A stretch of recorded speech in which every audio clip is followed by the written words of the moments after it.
จะมาพูดเรื่องเชื้อราที่เท้านะคะเชื้อราที่เท้าเกิดจากการติดต่อของเชื้อรา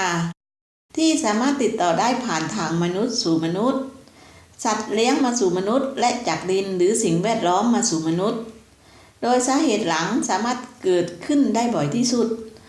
ลักษณะของเชื้อราที่เท้านะคะอาจพบได้จากการสังเกตผิวหนังที่ลอกจากฝ่าเท้าลามมาถึงซอกนิ้วซอกเล็บ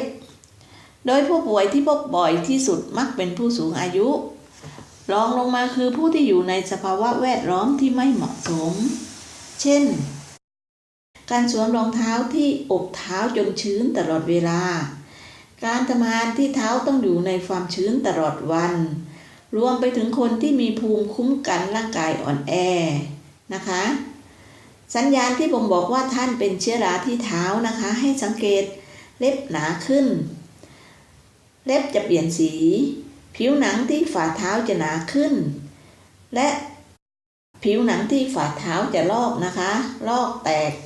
มีฝ้าขาวที่ซอกนิ้วเป็นผื่นเป็นแผ่นนะคะผื่นแผ่นฝ้าลอก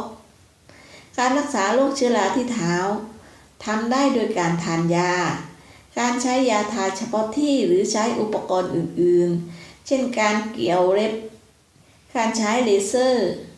โดยระยะการรักษาอาจใช้เวลาตั้งแต่หลายเดือนไปจนถึงหลายปีขึ้นอยู่กับความรุนแรงของเชื้อรา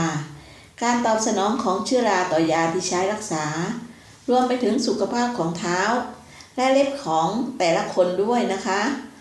เพราะฉะนั้นการป้องกันเชื้อราที่ทำได้ง่ายๆเพียงแค่หลีกเลี่ยงภาวะเท้าอับชื้นตลอดเวลาหากรู้ตัวว่าเป็นคนเหงื่อออกเท้ามากควรถอดรองเท้าระหว่างวันเป็นระยะหรือเลือกสวมรองเท้าที่ระบายอากาศได้ดีนอกจากนี้ยังต้องใส่ใจในการทำความสะอาดเท้าทุกครั้งที่อาบน้ำเช็ดเท้าทำความสะอาดให้แห้งดูแลเล็บเท้าให้สั้นและสะอาดอยู่เสมอเท่านี้เขาช่วยลดความเสี่ยงในการเป็นเชื้อราที่เท้าได้นะคะให้หมั่นรักษาเท้านะคะขอบคุณที่ติดตามกรุณากดไลค์กดแชร์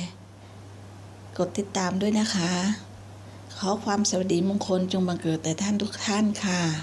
สวัสดีค่ะ